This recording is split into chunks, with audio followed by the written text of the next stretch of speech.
Recuerda que fui yo quien prometió estar contigo.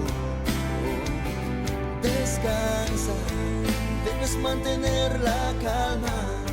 Soy tu paz en la tormenta, soy tu Dios quien te respalda. Oh, entonces no hay que temer. Levántate, levántate, estoy aquí delante de ti, abriendo caminos, forjando un destino para ti. No te detengas, no has terminado. Ven, camina confiado, no te apartes de mí, voy delante de ti.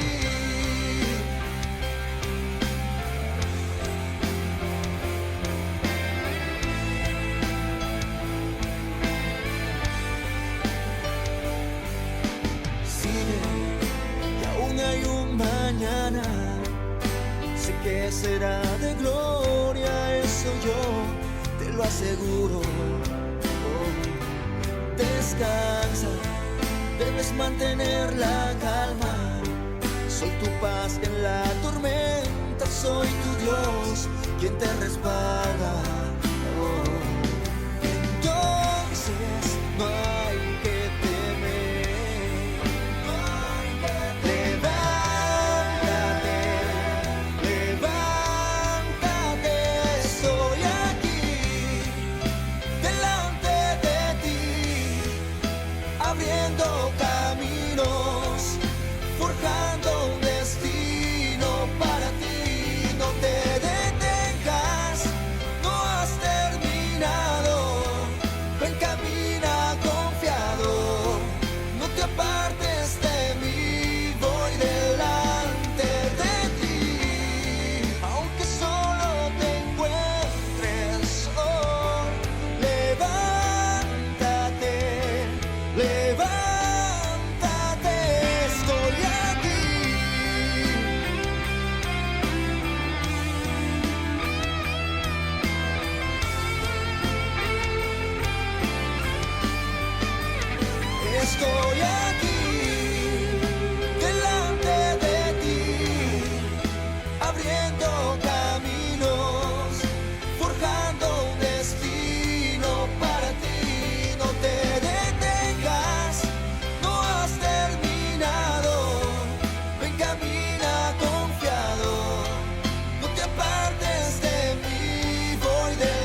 eres los más hermosos.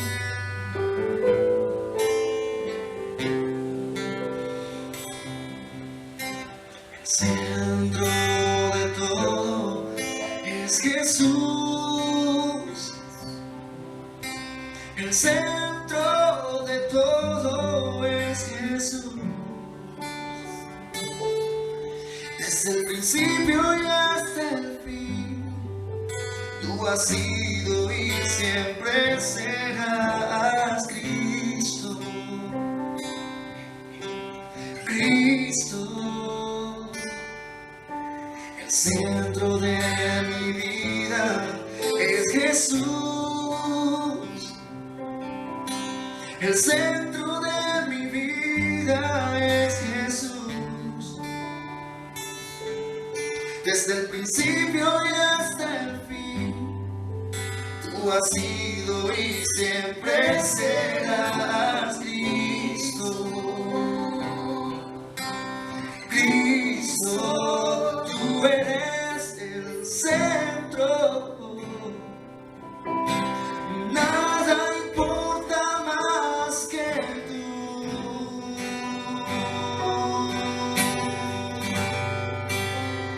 Todo el universo gira en pos de ti, Jesús. De ti, Jesús. De mi ser hasta el cielo, Cristo sea el centro. Mi vida eres tú.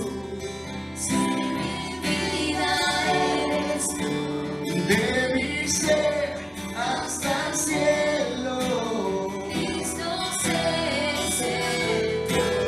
Mi vida eres tú. Si mi vida eres tú.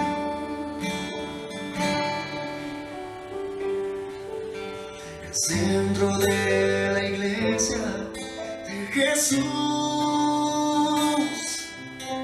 El centro de la iglesia es Jesús. Toda rodilla se doblará, toda lengua te confesará. Cristo, Cristo, Cristo, Cristo, y poder en el nombre de Cristo, sanidad en el nombre de Cristo, salvación en el nombre de Cristo, libertad en el nombre de Cristo. Jesús, de mi ser hasta el cielo, Cristo sea el centro. mi vida eres tú. Si mi vida eres tú, De mi ser hasta el cielo, Cristo. Cristo sea el centro. Mi vida eres tú. Si mi vida eres tú.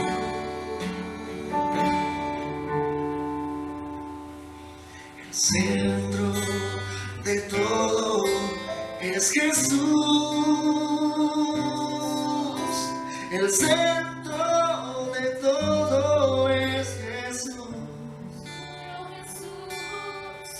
Desde el principio y hasta el fin, tú has sido y siempre serás Cristo. Cristo, Cristo, Cristo.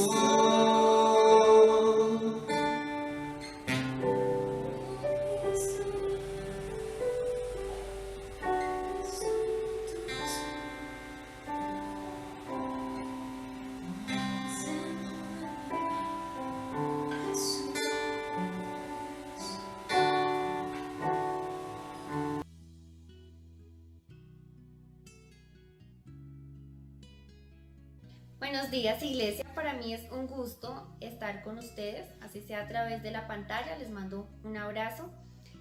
Quiero contarles algo que Dios hizo en mi vida en estos últimos meses. En el mes de noviembre fui al médico a hacerme los chequeos normales que se deben realizar, y entre los exámenes que el doctor me envió habían varias ecografías. Específicamente la ecografía de senos, cuando la radióloga ya la estaba realizando, me dijo que en el seno derecho tenía unas imágenes que no eran normales. ¿Qué fue lo que encontró? Bueno, encontró dos nódulos. Los nódulos son masas sólidas, no son como los quistes que se pueden absorber. Contrario a esto, son masas sólidas que hay y que necesitan ser retiradas. Incluso me dio la medida de estos dos nódulos. Uno medía 5 por 4 milímetros y el otro medía 3 por 3 milímetros. Y me dio dos posibles diagnósticos para esta situación. Una era una ectasia ductal compleja o la otra era una papilomatosis. Para saber realmente qué era lo que estaba pasando, ella me dijo que necesitaba hacerme una biopsia. Cuando llamé para solicitar el tema de la biopsia, me dijeron que todavía no la podía hacer porque resulta que yo tenía contratado una póliza de salud, pero estas pólizas tienen unos tiempos en que no hacen exámenes. Cuando son muy nuevas no van a hacer ciertos exámenes más profundos, digámoslo así. Entonces me dijeron que debía esperar otros 90 días. Eso me daba hasta febrero. Yo llamé al doctor, le pregunté, le dije qué hacía, si necesitaba utilizar algún otro recurso para hacerme la biopsia o si podía esperar. Él me dijo que esperara, pero que debía tomar vitamina E, que ese iba a ser mi tratamiento desde ese momento en noviembre hasta que se llegara febrero y yo pudiera hacerme la biopsia. Entonces comencé muy juiciosa con el tratamiento de vitamina E, pero aproximadamente a la semana de estarlo tomando empezó a sentarme muy mal en el estómago. Son cápsulas muy grasosas y mi estómago es delicado, entonces no las toleraba. Me empezó a dar muchísima gastritis, muchísima acidez, entonces debí suspender el tratamiento.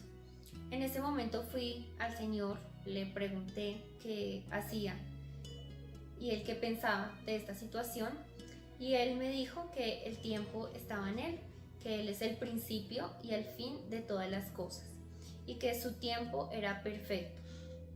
Así que entendí que debía esperar hasta que llegara el momento de realizarme la biopsia. Esos 3 meses fueron muy difíciles en cuanto al tratamiento de vitamina E, porque siempre lograba tomarla 3-4 días y otra vez suspenderla 3 semanas, 4 semanas, porque no era muy fuerte el malestar que me ocasionaba. Entonces realmente nunca lo logré tomar.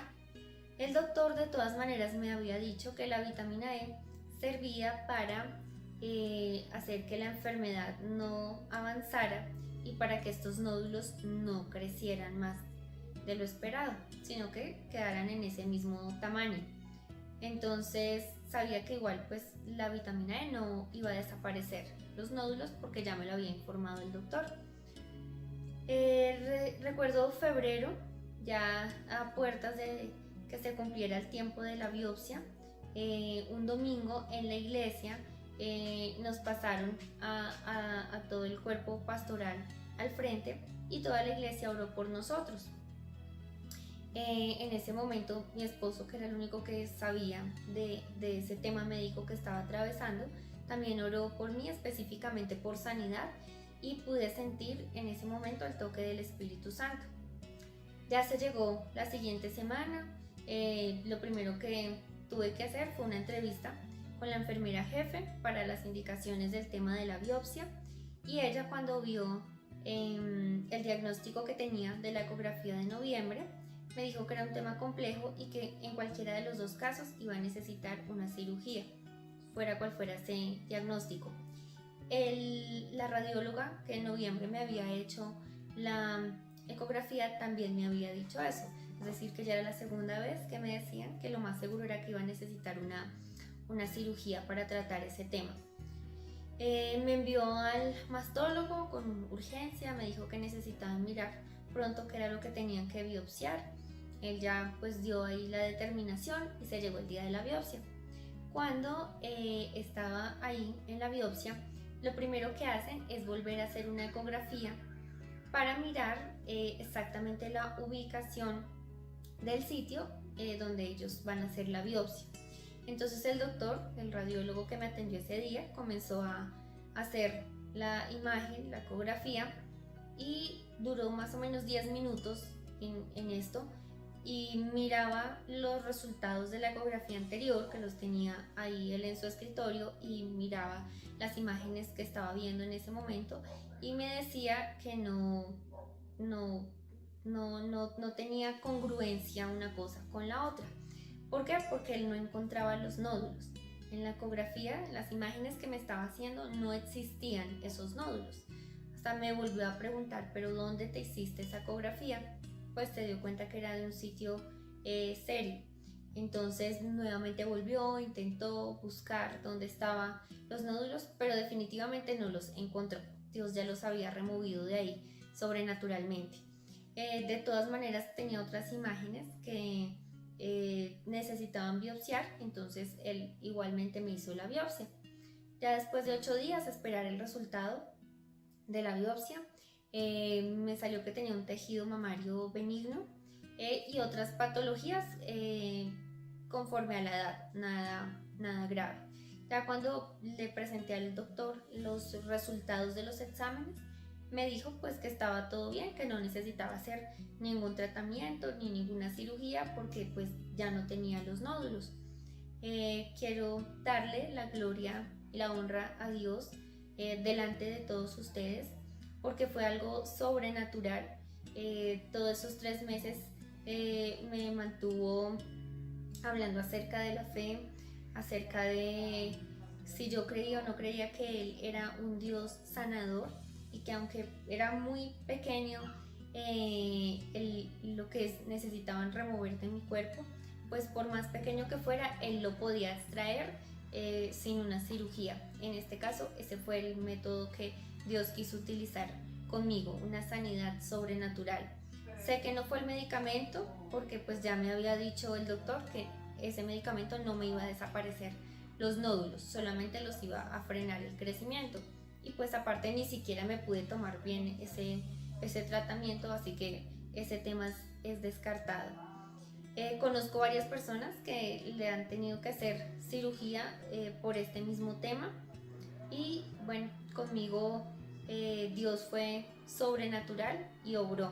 Les cuento esto porque quiero ser testimonio para los demás, y también porque esta clase de cosas que Dios hace edifican, levantan, agrandan nuestra fe en este tiempo de emergencia sanitaria que estamos viviendo, porque a Dios no se le ha salido nada de su control y Él sobregobierna sobre todo lo que pasa en la tierra.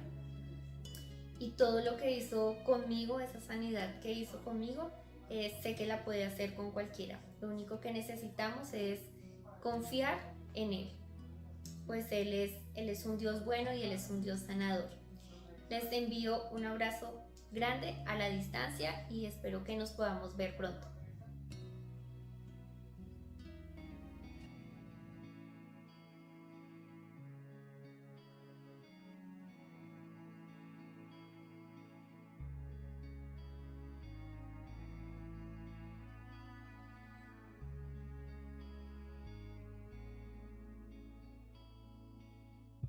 Aquí estoy,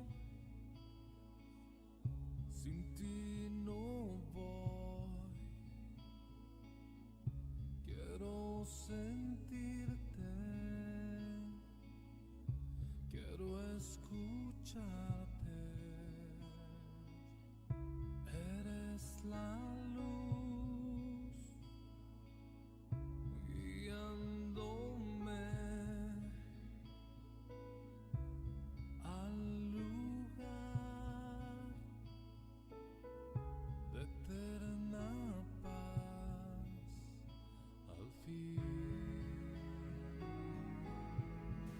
Muy buenos días, mis queridos hermanos. Dios me los siga bendiciendo en esta mañana. Mis hermanos, vamos a celebrar la Santa Cena Pero antes de iniciar, tenemos 3 elementos en la mesa. El pan sin levadura, que simboliza el cuerpo de Cristo sin pecado. La copa con el vino, que simboliza la sangre que nuestro Señor Jesucristo derramó en la cruz del Calvario. Y la mesa, que es la común unión de todos los santos. Pero antes de celebrar la Santa Cena, en este lugar y en nuestros hogares, vamos a pedir a nuestro Señor Jesucristo que nos perdone para recibir la cena dignamente. Señor, en esta mañana nos colocamos en tus manos, pedimos, Padre, que seas tú perdonándonos, que seas tú limpiándonos con tu preciosa sangre. Gracias, Padre, porque tú enviaste a tu Hijo a que muriera en la cruz del Calvario para que nosotros fuéramos limpios, fuéramos libertados y fuéramos llenos de tu amor y de tu misericordia. En el nombre de Jesús, amén. Vamos a leer la palabra del Señor Jesús y dice así: porque yo recibí del Señor lo que también os he enseñado, que el Señor Jesús, la noche que fue entregado, tomó pan, y habiendo dado gracias, lo partió.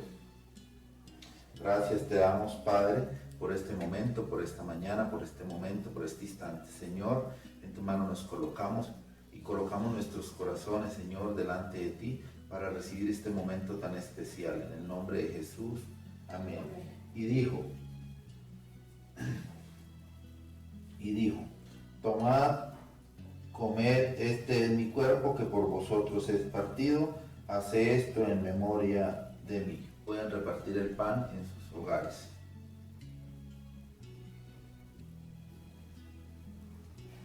Gracias, Padre, te damos por este pan y por este momento. En el nombre de Jesús, amén. Pueden participar del pan.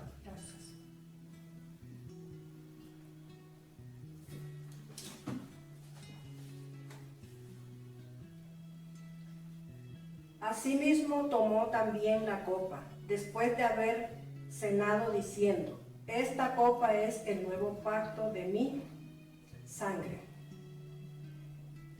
Haced esto todas las veces que lo bebieras en nombre de mí.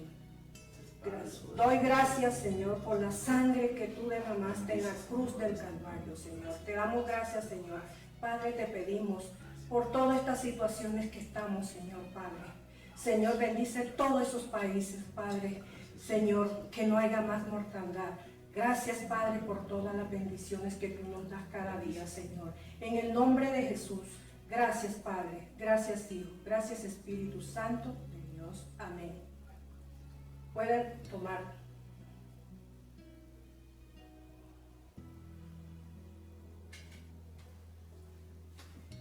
Así pues, todas las veces que comieres este pan y bebieres esta copa, la muerte del Señor anunciáis hasta que Él venga. Nuestro Rey ha resucitado.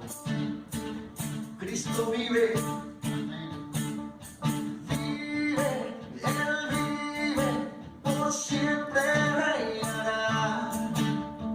Vive, Él vive, mi Cristo vivo está.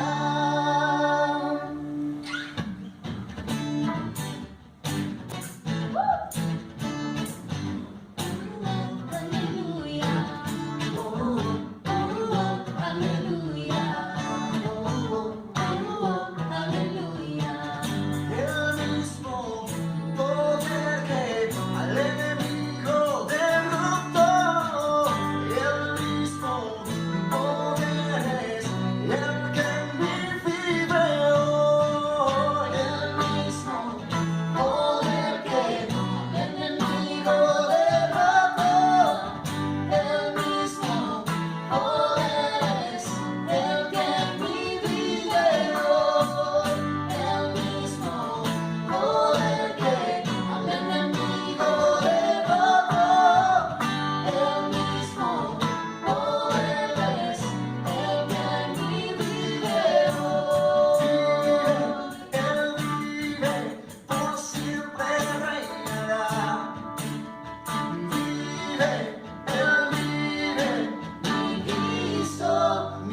Muy buenos días, iglesia, le damos la bienvenida. Gracias por permitirnos entrar ahí a su lugar de residencia, a su hogar, a su casa, ahí en la sala, en su comedor, en la cama, donde usted se encuentre.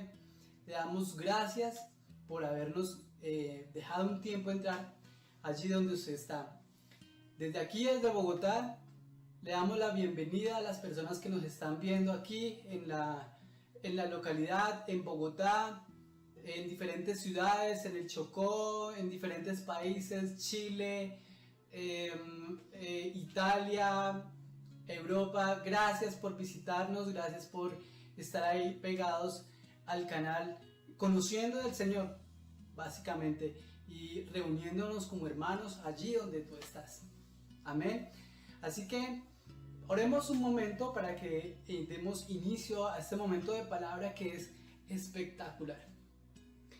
Gracias, Señor, te damos por este momento, que seas tu Santo Espíritu de Dios hablándonos y que sea tú redarguyéndonos y dándonos de nuevo para entender y abrir nuestra mente, y que esa palabra que tú nos vas a dar hoy llegue a nuestro corazón.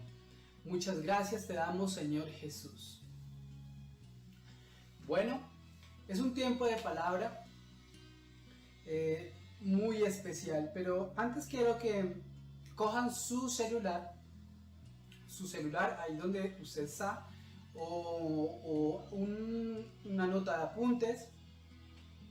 Ahí en el Facebook pueden abrir donde nos estén viendo, o en el canal de YouTube,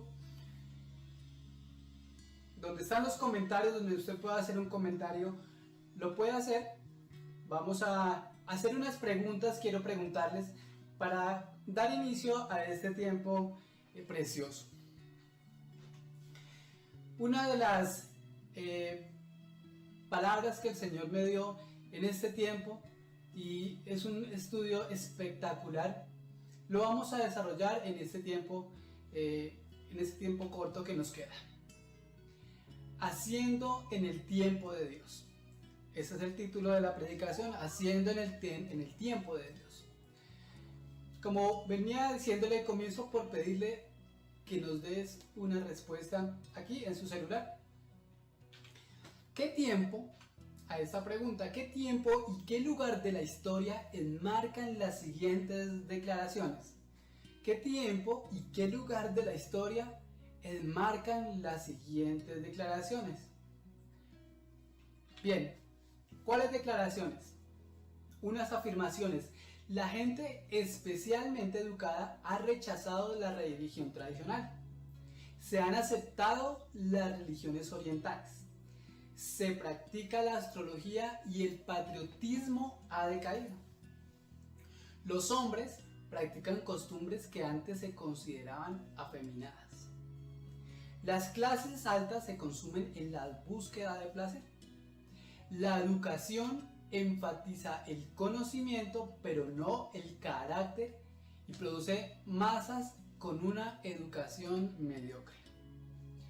Los certámenes atléticos y olímpicos se han convertido en concursos profesionales. La homosexualidad se ha extendido. Los argumentos actuales están llenos de seducción y adulterio. Los movimientos feministas de liberación han conducido a la mujer a asumir papeles activos en una cultura previamente machista.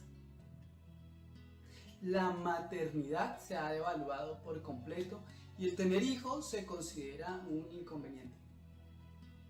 Se practica comúnmente el aborto, así como el infanticidio. Esas preguntas o esas afirmaciones, ¿en qué tiempo y en qué momento se están dando? ¿Antes de Jesús? ¿En los primeros siglos, épocas de Jesús? ¿En esta época? Pueden responder rápidamente ahí en su celular. ¿Ya lo respondieron? Bien. Espero que la mayoría me haya dicho que en este tiempo. Ese es el tiempo en que estamos viviendo ahora. Pero solamente parece solamente parece estos tiempos. Pero realmente en la historia estamos remontándonos a un pensamiento de una Grecia decadente, en donde las similitudes entre la Grecia decadente y el occidente actual hoy en día horriblemente son parecidas. ¿Qué quiere decir eso? ¿Estamos decayendo? Sí, estamos decayendo. Quisiera que respondieran estas preguntas o estas afirmaciones nuevamente. Si es cierto o no es cierto. El hombre inventó el lenguaje, la matemática y los libros. Pueden responder y responder. ¿Sí o no? Muy bien. ¿El hombre ha podido volar? ¿Sí o no? Bien. ¿El hombre ideó los barcos? ¿Sí o no? Rápidamente. El hombre sabe la edad de la Tierra con técnicas de datación radiométrica. El hombre sabe que lavarse las manos es salud. El hombre sabe que las cuarentenas es mejor. Muy bien, espero que hayan respondido. Pero ¿qué tal si lo miramos de la siguiente manera? Dios creó el lenguaje, los números y los libros. Creó por medio de su palabra. Creó el lenguaje, ya tenía el lenguaje. Contó 6 días para la creación del universo. Y tiene tu nombre, si crees en Jesús, en los libros de la vida. Eso me lo dice Apocalipsis 13:8. Que creó las aves como el diseño del vuelo y le dio la idea de técnica y propósito. Dios dio las medidas a Noé para que construyera el primer barco. Que Dios sabe la edad de la tierra, pues Dios la hizo. Que Dios sabía que lavarse las manos previene contagios. ¿Sí? Eso me lo dice Levítico 15. Dios ideó las cuarentenas. No las idearon los presidentes. Eso me lo dice Levítico 14. ¿Te das cuenta que tenemos una mente muy parecida a la Grecia decadente? Cuando inicié las primeras preguntas de que el hombre creó, el hombre ha podido volar, creó los barcos, seguramente muchos dijimos que sí, pero realmente es la mirada, cómo la ponemos en cuanto a las cosas que suceden en esta tierra. Tengo yo una mente de Grecia decadente. El pensamiento de que el hombre da razón de todo se llama humanismo. Recuérdenlo bien, se llama humanismo. ¿Qué es el humanismo? El humanismo es la capacidad que tiene el hombre para dar razón a todas las respuestas a todas sus preguntas. Nosotros, nuestros hijos y las generaciones que están naciendo están siendo adoctrinados por pensamientos humanistas. En la escuela, en el celular, todo da razón de que el hombre lo sabe, tiene la respuesta o que el hombre hizo algo. Primera de Timoteo 1, 3 al 5 al 6. Vamos a estudiar un momento en la palabra acerca de lo que escribe Pablo a Timoteo.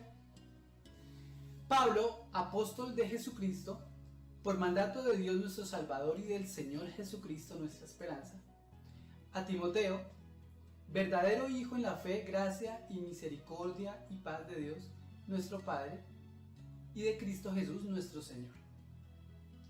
Como te rogué que te quedases en Éfeso, subráyalo ahí, te rogué que te quedases en Éfeso. Mira dónde estaba Timoteo, él estaba en Éfeso, y Pablo le ruega que se quede ahí en Éfeso.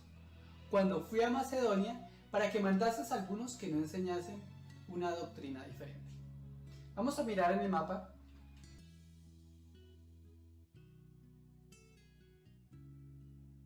Encontraba nuestro amigo Timoteo, pero Pablo pasaba a Macedonia.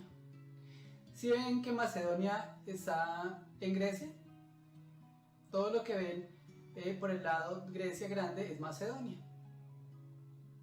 Macedonia, cerca a la iglesia de Filipos, la iglesia de los filipenses, y en Corinto, la iglesia de los corintios. Bien, entonces ya miramos que Timoteo se encuentra en Éfeso y le manda una carta diciendo que se quede ahí en Éfeso. Bien, versículo 4. Ni presten atención a fábulas y genealogías interminables que acarrean disputas, más bien que edificación de Dios que es por fe. Así te encargo ahora, le dice Pablo a Timoteo. Pues el propósito de este mandamiento es el amor nacido del corazón limpio y de la buena conciencia y de fe no fingida, de las cuales cosas desviándose algunos se apartaron de la vana palabrería. Bien, miremos de nuevo el mapa. Recordemos que lo que el humanismo o lo que está pasando, las preguntas que les inicié en esta charla, es de una Grecia decadente. La homosexualidad, la palabrería, la práctica de la astrología, las clases altas que se consumen en su poder, que la educación se enfatiza en el conocimiento y no en el carácter, y que eso produce masas, que los certámenes atléticos y olímpicos se han convertido en concursos profesionales. Eso ahí ocurría en Grecia, ocurre ahí en momento, pero allá en Grecia ya había pasado hace mucho tiempo, unos años antes de que los soldados, los romanos, tomaran a Grecia. Así que esa Grecia decadente, ese pensamiento allí estaba ahí incrustado. Así que Timoteo, recuerde que como está muy cerca de Grecia, llegaba mucho pensamiento de Aristóteles y de Platón, los filósofos que se han destacado a través de la historia y que aún hoy gobierna desde la tumba. En Éfeso también tenía esos problemas de mentalidad. Bien, ni presten atención, versículo 4, en las fábulas y genealogías interminables. En esa Grecia decadente, allí ya había decaído, estaba Timoteo, que es un joven, estaba siendo discipulado por Pablo, pero derredor suyo había pensamientos contrarios a los que predicaba Pablo. Nosotros, nuestros hijos y las generaciones que están naciendo han sido adoctrinados por pensamientos humanistas. ¿Ven? Tenemos una cultura de Grecia aquí en nuestra tierra. Y somos adoctrinados y nuestros hijos han sido adoctrinados o están siendo adoctrinados por pensamientos humanistas. Pablo era el maestro de Timoteo, pero solo era el discipulador. Pero ¿por qué Timoteo y no otro? De pronto había muchos jóvenes por ahí. Pero ¿por qué hoy no ocurre lo mismo? Los jóvenes se nos están yendo de la iglesia. Los jóvenes se están apartando del camino de iglesia y no quieren saber nada del Señor. De pronto le estamos echando la culpa al amigo, al novio, a la novia, pero realmente hay un problema de fondo. El problema es que en medio de esa generación de la Grecia decaída, Timoteo tenía cuidadores como su mamá y su abuela. Leamos 2 de Timoteo 1 del 3 al 5. Doy gracias a Dios, el cual sirvo desde mis mayores con limpia conciencia, de que sin cesar me acuerdo de ti en mis oraciones noche y día, deseando verte, al acordarme de tus lágrimas para llenarme de gozo. Ahí Pablo nos dice que yo quiero verte, le dice a Timoteo, porque tengo presente la fe sincera que hay en ti. Dice versículo 5, trayendo a la memoria la fe no fingida. Esa fe que en Timoteo era una herencia espiritual, transmitida desde 2 generaciones que hay atrás. Dice el versículo 5, que hay en ti, la cual habitó primero, ¿en dónde? ¿Con quién? En su abuela Loida y en su madre Eunice. Y estoy seguro que en ti también. Pregúntale al que está a tu lado, ¿quién te creó? Pregúntale a tu hijo o a tu nieto, ¿quién te creó? Ahora pregúntale, ¿qué te dicen en el colegio, en la universidad o donde esté a tu hijo o al niño que tienes al lado? ¿Qué le dicen en el colegio? ¿Quién te creó? Muchos te van a decir, en el colegio me dicen que nacimos de un mono. Y eso es lo que se está viendo hoy en día, que es similar a lo que se vivía allí en esa Grecia. ¿Sabe que uno de los problemas modernos de hoy es que los padres no crían a sus hijos? Criar es enseñar o instruir. Y la palabra padre en hebreo y griego significa el que instruye o el que asienta una doctrina. Pero los hijos ya no son instruidos por los padres. Ahora los instruye ¿quién? El colegio, las escuelas, y a su vez el Estado está poniendo todo el currículum en una educación secular. El celular, el internet y todo eso, horas y horas, ellos están instruyendo solitos, o el Estado, el mismo pensamiento griego, están instruyendo sus hijos y nuestros hijos. Desde bebés ahora los instruyen en guarderías, porque pues es la moda o la necesidad que dice que ahora los 2 padres trabajan. Ni sabemos si los encargados creen en Dios. En las escuelas los maestros que niegan la existencia de Dios están inculcando doctrinas ateístas a nuestros jóvenes y a nuestros niños acá en Colombia.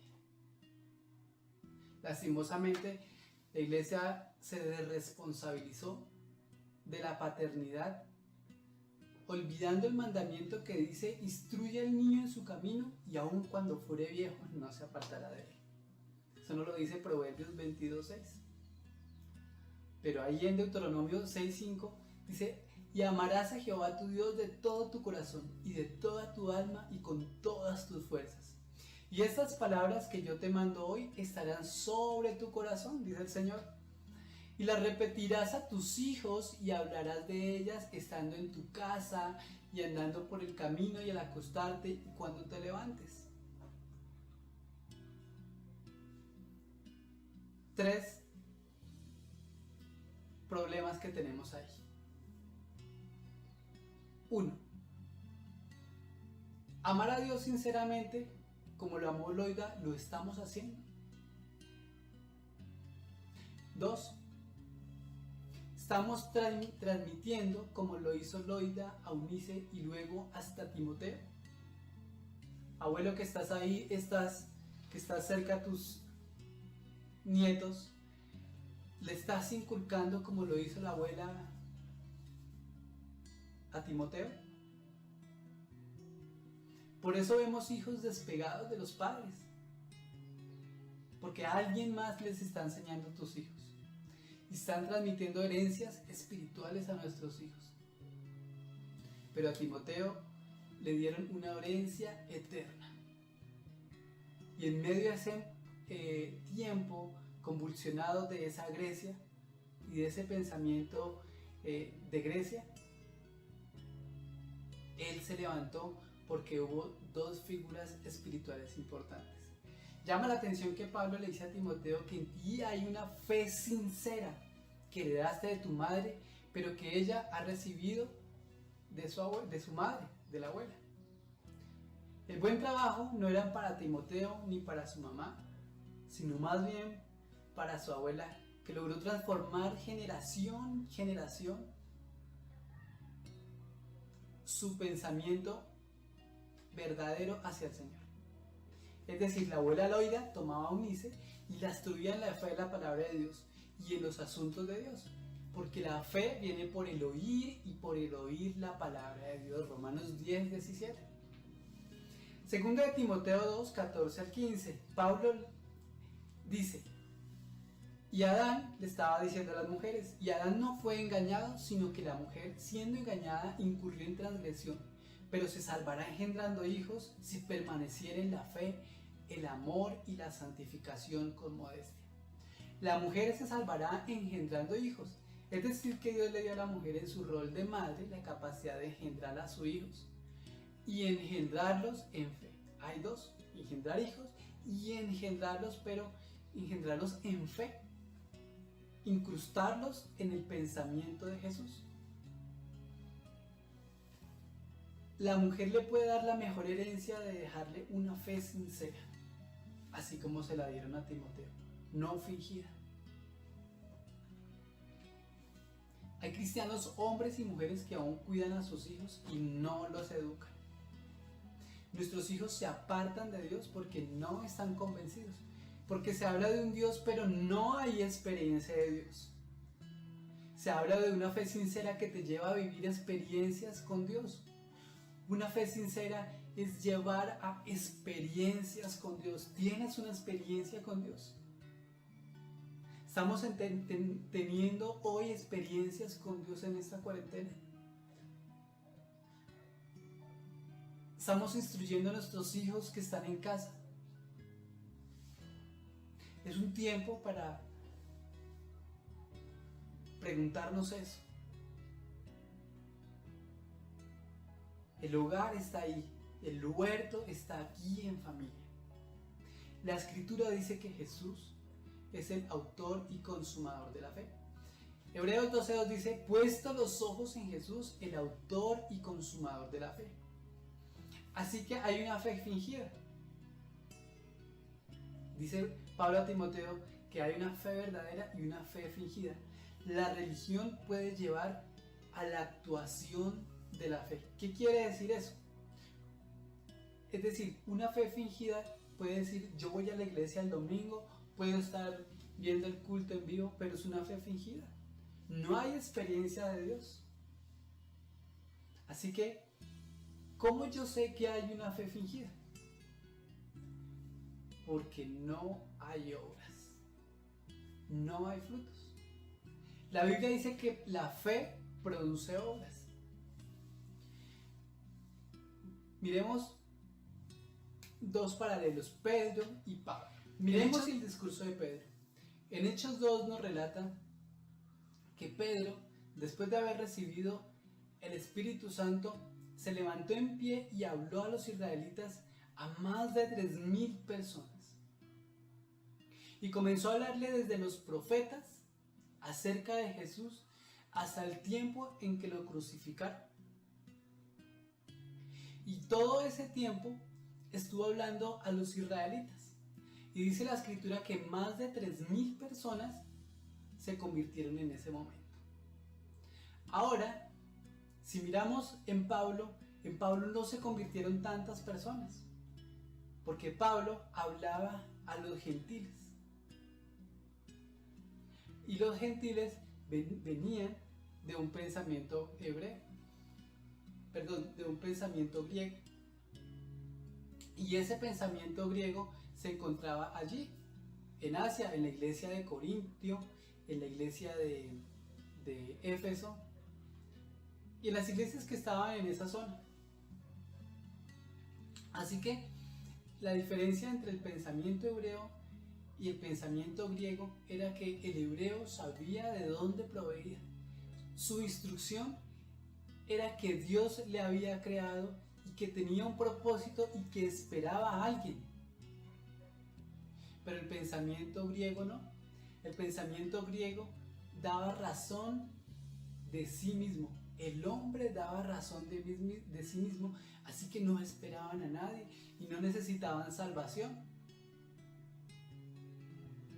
El pensamiento hebreo sabe que de Dios vienen todas las cosas. Si sabes en tu corazón que de todas las cosas provienen de Dios, a este pensamiento se le llama providencia de Dios. Cuando hablamos de providencia de Dios, nos referimos a la mano de Dios en todo lo que ocurre.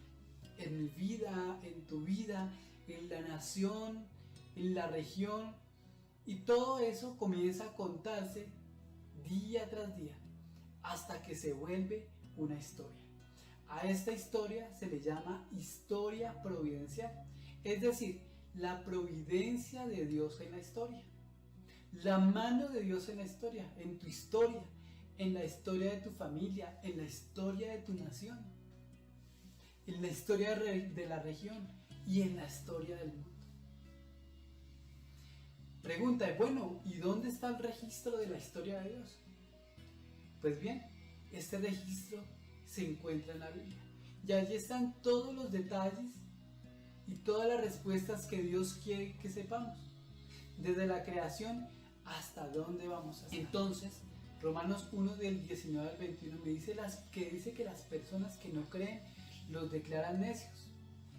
Si leemos desde el versículo 20 dice, porque las cosas, versículo 19, porque las cosas de Dios que se conocen le es manifiesto, pues Dios se lo manifestó.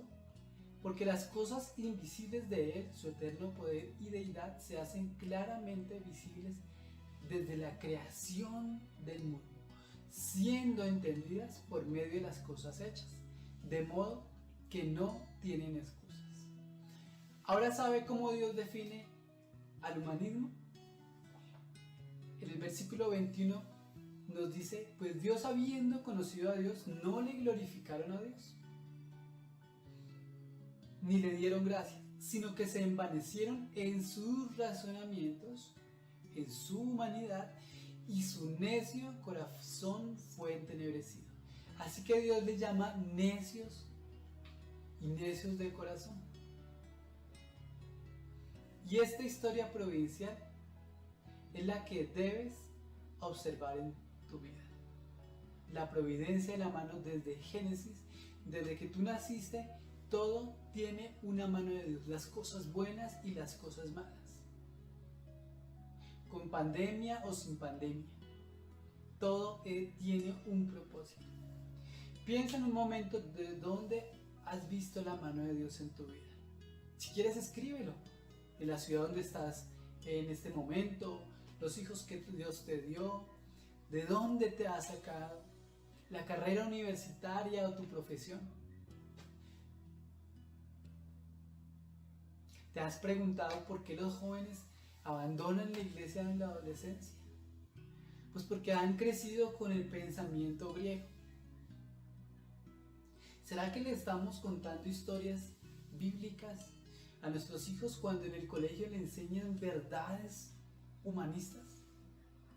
¿Será que es suficiente una hora en escuela dominical contra 40 horas en la semana de verdades humanistas? ¿Será que como padre enseño la paternidad de Dios en la vida de mi hijo? ¿O como madre estamos instruyendo a su hijo con un pensamiento cristiano? Una frase que leí en un libro decía, entrégame una generación de niños y te entregaré una nación socialista. Me puede decir, pero el socialismo es equidad. No, el socialismo es ateísmo. Eso lo podemos discutir después porque el tema es largo. Pero para ir a las naciones, ¿qué debemos hacer? Para poder ser efectivos en el Evangelio, debemos preparar un camino. Y ese camino es preparar una mentalidad en estos tiempos no griega, sino una mentalidad hebrea, que sepa de dónde proviene. Y eso se hace de la generación venidera. Eso se hace instruyendo al niño. de que todas las cosas tienen una providencia de Dios en su vida. Y para hacer eso, hay 7 cosas que podemos hacer. 7. La podemos mirar acá. Está el gobierno, la educación, negocios, salud, familia, artes y medios de comunicación. Esas 7 esferas, ¿cómo la podemos afectar? De pronto decir, no, la iglesia y el gobierno no son compatibles, eso es una cosa. No. Si tu hijo estudia leyes o estudia ciencias políticas, ¿no cree que con un pensamiento así providencial puede afectar la historia de una nación? O tú, maestro, ¿cómo puedes afectar o cómo puedes impactar la providencia de Dios con tus niños? En las escuelas, tú, profe de universidad, ¿cómo puedes afectar la providencia e impactar la providencia de Dios en las vidas? O en tu negocio, en tu trabajo, ¿cómo puedes impactarlo? ¿Cómo puedes impactar a tus empleados, a tus colegas? O tú, enfermero, si eres médico o enfermero o jefe de enfermeros, ¿cómo puedes tú afectar a tu paciente? ¿Cómo puedes impactar y dar a conocer la providencia de Dios en la vida, en su vida? O tu padre, ¿cómo muestras tú el carácter paternal de Dios en la vida de tu hijo? O como tu madre puedes mostrar ese carácter y el rol de la mujer en la familia. O tú, chico, que te gusta la guitarra o el dibujo o la literatura, ¿cómo tú impactas tu generación? ¿Cómo tú puedes impactar a través de las artes la providencia de Dios? O como tú, joven, que usas el Facebook, el Instagram, el YouTube y todas las redes sociales, ¿cómo tú puedes impactar las generaciones? Hay personas, influencers, youtubers, que impactan a la sociedad, pero no lo están haciendo bien. ¿Cómo tú lo puedes hacer? ¿Cómo puedes hacerlo? En 1 Corintios 2:16 dice: mas nosotros tenemos la mente de Cristo. El Señor nos ha dado una mente para que podamos nosotros impactar a esta sociedad, impactar nuestra generación siguiente, para que podamos hacer un evangelio explosivo, un evangelio que penetre en su corazón. ¿Cómo lo podemos hacer? Hermanos, quisiera darle un poco más, pero el tiempo se nos agota, pero le dejo este mensaje. ¿Cómo impactas? ¿Cómo tú puedes afectar esta generación? ¿Cómo tú puedes afectar a tu vecino? ¿Cómo puedes afectar en las diferentes esferas que están en la sociedad?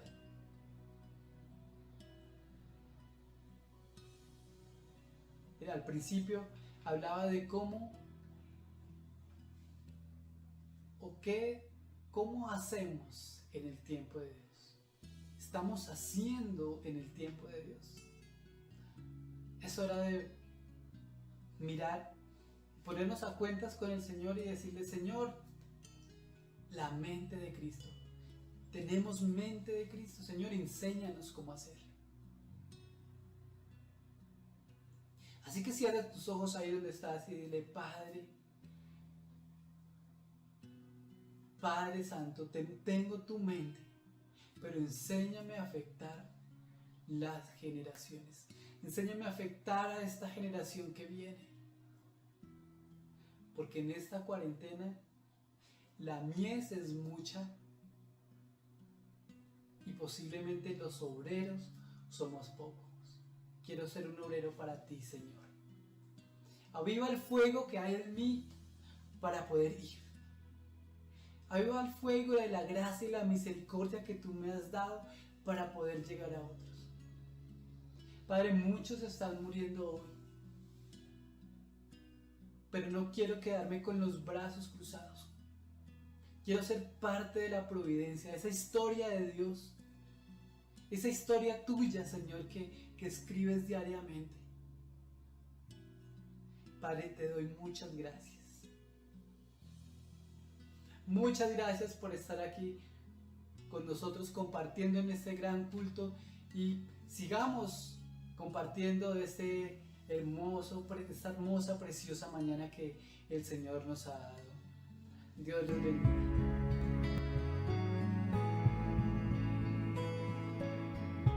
Al caminar, tú eres mi fuerza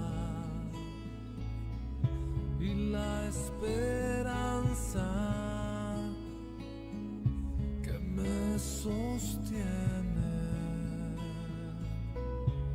Eres la vida en mi ser. Sin ti no existo, lo eres todo en mí. Bueno, hermanos, en esta mañana entonces vamos con la misma reverencia a orar por nuestras ofrendas y no sin antes darle gracias al Señor por lo bondadoso y lo amoroso que ha sido con cada uno de nosotros y cada una de nuestras familias. En Mateo 6:25 dice: por tanto os digo, no os afanéis por vuestra vida, que habéis de comer o que habéis de beber, ni por vuestro cuerpo, que habéis de vestir. ¿No es la vida más que el alimento y el cuerpo más que el vestido? Mirad las aves del cielo, que no siembran, ni ciegan, ni recogen en graneros, y vuestro Padre Celestial las alimenta. ¿No valéis vosotros mucho más que ellas? Así que en esta mañana nuestro Padre, en esta hermosa palabra, nos quiere decir que no estemos afanados por nada, que a pesar de esta emergencia que estamos pasando, en nuestras iglesias, en casa, en nuestras oraciones, en nuestros grupos, estamos siempre pendientes y atentos y sabiendo que el Señor es nuestro único proveedor. Hermano, allí donde usted se encuentra, le pido de que tome lo que ha apartado para la obra y vamos a orar por nuestras ofrendas. Amado Padre, en el nombre de tu Hijo Jesucristo y con el poder del Espíritu Santo, Señor. Señor, en esta mañana te presentamos estas ofrendas. Padre, gracias. Gracias porque tú, Señor, conoces nuestras necesidades y tú las suples, Señor. Y así como tienes cuidado de las aves del campo, mucho más de tus hijos, de tus santos. Gracias, amado Padre Celestial, por tu amor, por tu misericordia y tu fidelidad, porque tus promesas y tus palabras son sí y amén. Sabemos, Señor, que tenemos el mejor Padre, ese Padre que nos guía, nos cuida y nos guía, y que, Señor Jesucristo, eres tú nuestro proveedor.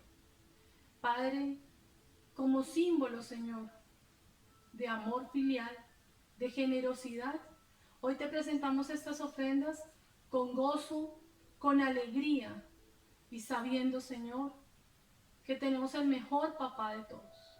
Gracias, dulce Jesucristo, por ser nuestro amigo, por darnos la libertad y, Señor, ser tú nuestro proveedor. Y a ti, dulce Espíritu Santo, gracias. Gracias porque nos das esa paz que sobrepasa todo entendimiento en estos momentos. Te damos la gloria y la honra a ti, Padre Celestial, en el nombre poderoso de Cristo Jesús.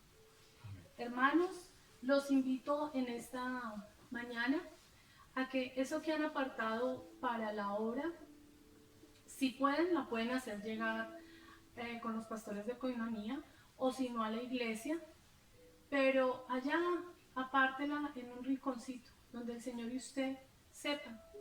Muchas gracias, de verdad les agradecemos por el amor y la generosidad que han tenido con la obra. Les damos muchas bendiciones Y de nuevo mil gracias, y que sea el Señor supliendo nuestras necesidades como Él siempre lo ha hecho hasta el día de hoy. Gracias, mis hermanos, Dios les bendiga.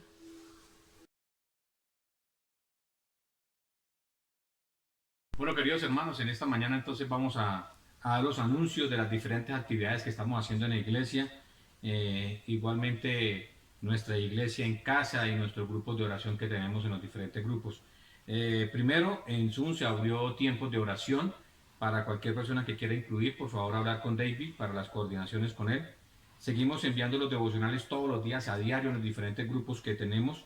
Si desea incluir algún familiar o miembro de la iglesia, comunicarse por favor con el pastor Gonzalo. 3. Los cultos los estamos transmitiendo a través de Facebook y YouTube. El mismo enlace y el mismo link que tenemos en los días anteriores de los domingos es el mismo link. Los días sábados igualmente estamos nuevamente enviando los links. Ha sido un tiempo espectacular de respuesta de la iglesia Tierra Nueva, tanto de aquí como fuera del país, para proveer de mercados y recursos a las personas necesitadas. Si alguno desea colaborar de alguna manera, el canal es el pastor Gonzalo, por favor, para que lo llamen a él. No se están recibiendo en ningún lugar, sino en la persona que aporta. Nos comunicamos al beneficiario para recibir directamente la ofrenda. 5. Le damos gracias también a los miembros de la iglesia y amigos por las ofrendas de la iglesia para su sostenimiento y el pago de sus necesidades. Cualquier inquietud, comunicársela por favor al señor pastor Gonzalo. Debemos garantizar la información para mantener la relación y la unidad de la iglesia. Recuerde que si usted está pasando momentos difíciles, en la medida que podamos ayudar, lo haremos, pero tiene que comunicarse con el pastor Gonzalo.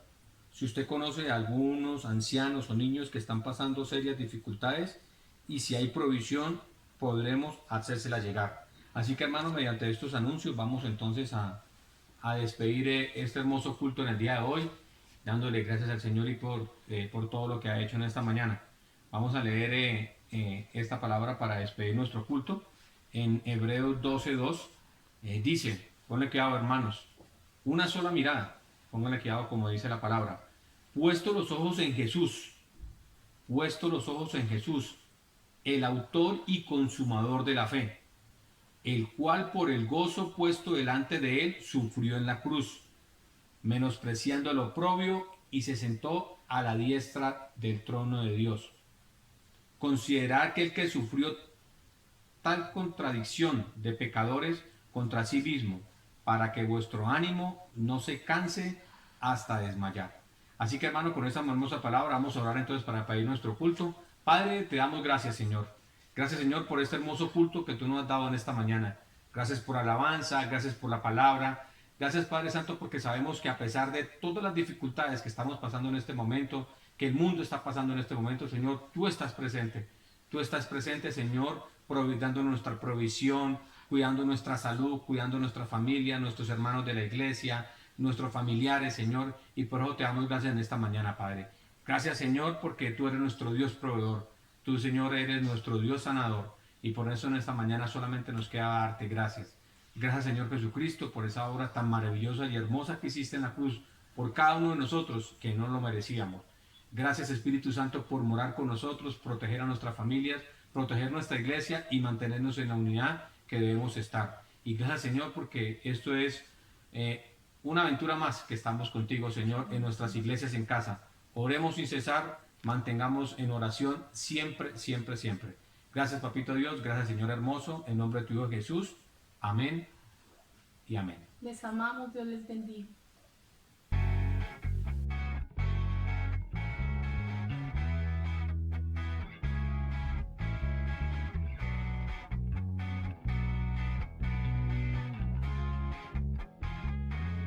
Con cuánto amor me has amado, que diste tu vida por mí, tu sangre, tu piel y tu costado, ofreciste un día para mí. A tu imagen y forma fui creado, aliento de vida recibí, tu fuerza y gloria me has mostrado, maravilla no escondiste